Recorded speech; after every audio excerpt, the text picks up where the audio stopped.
we have our base plan complete, one thing we're going to look at just briefly, if it has interest for you, is that you can strengthen up the graphic quality of your plan a little bit. So in the industry, there are sometimes different types of lines that you might use for example, a fence line. It might have a dot and a line, something like this. Or that could be the property line. And in this case, I've used it for the property line. And we just bring that to the front property line, and then you will continue it across. So my guidelines have extended past the property lines and down to the street, but that's not necessarily how we want to draw it. So sometimes having a consistent line style throughout your drawing makes it easier to read and to follow. So you can see even just doing that helps quite a bit. And on the house, what I will do sometimes is go over the house lines with a Sharpie, and I will leave gaps where the windows are.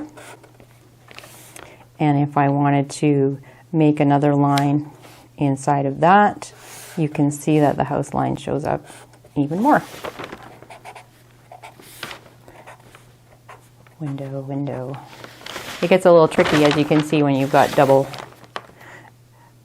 things going on there, windows on top of windows. So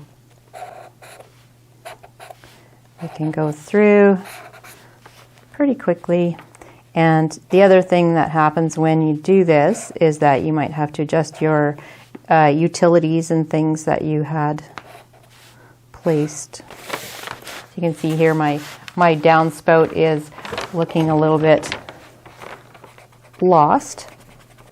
So I might go back and do a fresh X and a fresh DS.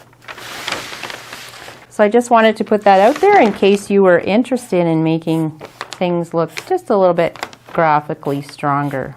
So walls are generally filled right in, and sometimes you'll see a window has one line or two lines. Maybe a door would just have one.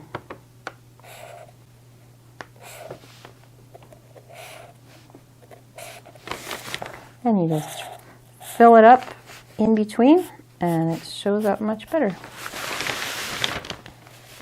I would never ink in the trees and other elements in the yard unless I was pretty sure that the drawing is complete. Otherwise, you might have to draw it over again.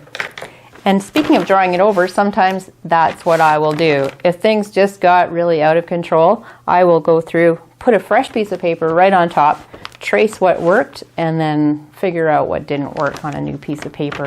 Often that's a lot easier than trying to erase, especially if you've put any color on here.